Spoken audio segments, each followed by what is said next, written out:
Every mammal on Earth is born able to digest milk. That's the point of milk. It's food for infants. And in every mammal on Earth, that ability fades after weaning. The enzyme that breaks down milk sugar switches off. It has to. Producing enzymes you don't need wastes energy, and after weaning, you'll never encounter milk again. Unless you're human. And unless you live somewhere that figured out how to keep cows. Approximately 35% of people alive today can drink a glass of milk as an adult with no problem whatsoever. Their bodies produce lactase, the enzyme that breaks down lactose, continuously throughout their entire lives. This is called lactase persistence, and it is biologically unusual to the point of being strange. Here's what's stranger. This ability is very new. The mutation that causes it arose independently in multiple human populations within the last 10,000 years. In evolutionary time, that is yesterday. Something changed the DNA of a significant fraction of humanity in a geological instant, and the thing that changed it was a cow. The domestication of cattle began approximately 10,500 years ago in what is now southeastern Turkey and the Near East. A handful of aurochs, the enormous wild ancestors of modern cattle, brought under human control as a food and labor resource. Within a few thousand years, cattle herding had spread across much of Eurasia and parts of Africa. And within a few thousand years of cattle herding becoming widespread, something happened in the genomes of the people who were doing it. A mutation arose, a single nucleotide change in a region of DNA near the lactase gene that kept the lactase enzyme switched on past childhood. The individuals who carried this mutation could drink raw milk as adults without gastrointestinal distress. Those who didn't carry it couldn't.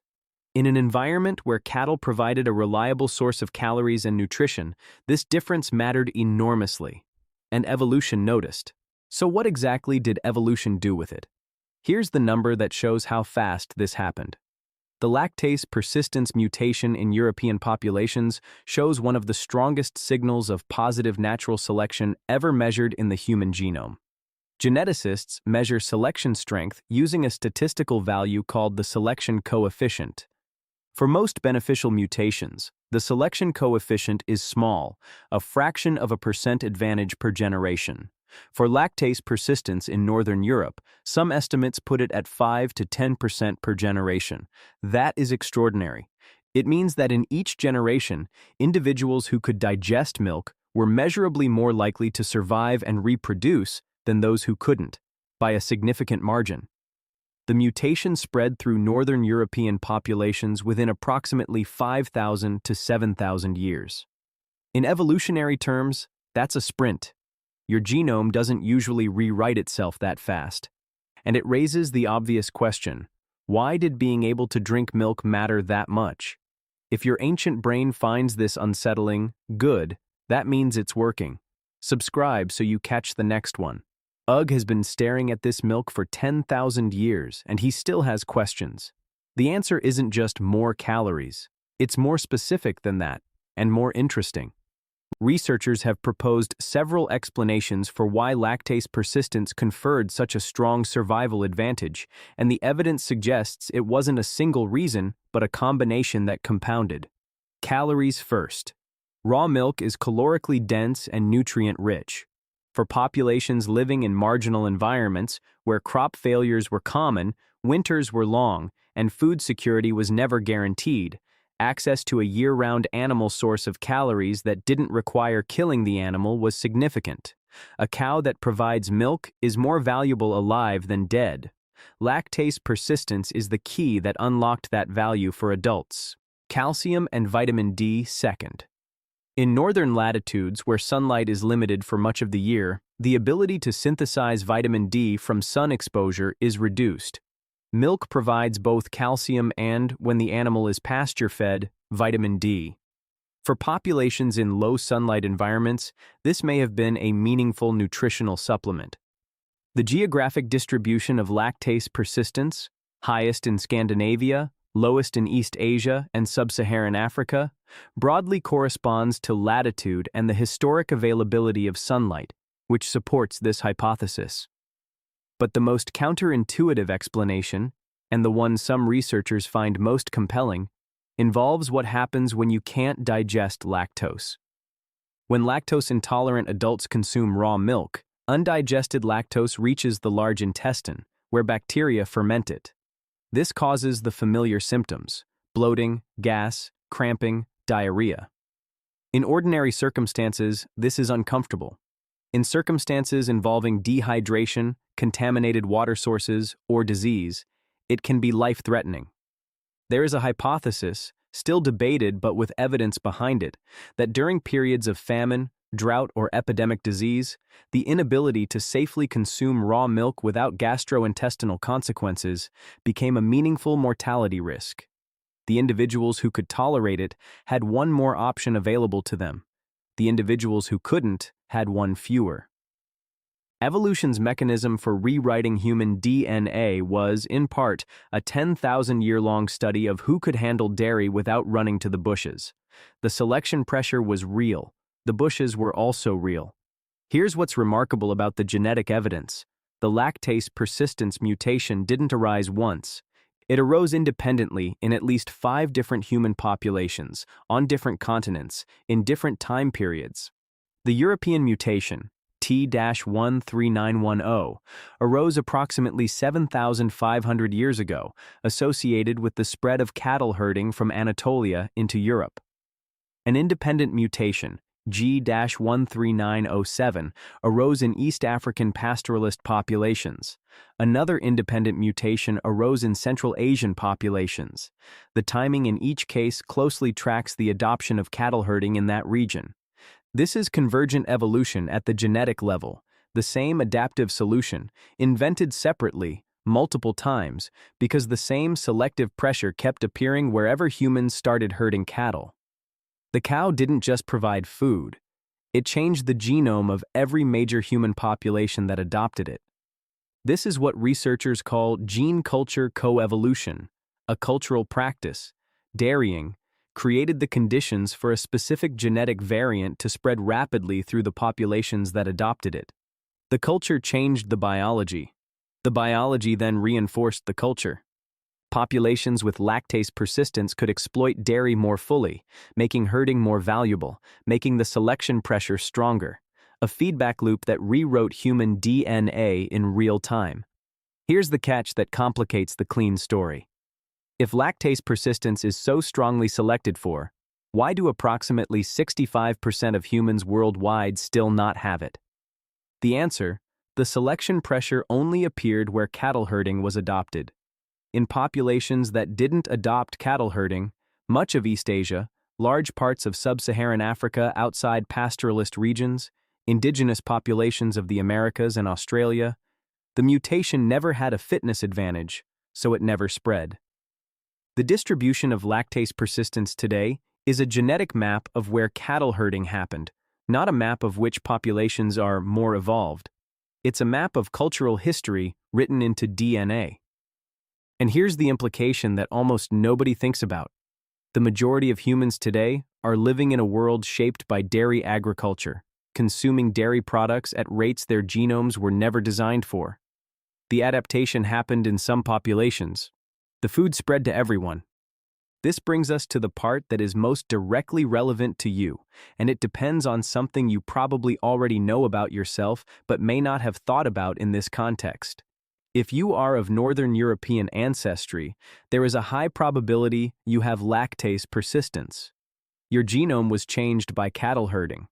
If you are of East Asian, West African, or Indigenous American ancestry, there is a high probability you do not, and a significant proportion of the gastrointestinal discomfort that dairy causes in those populations is the body responding exactly as biology predicts it should.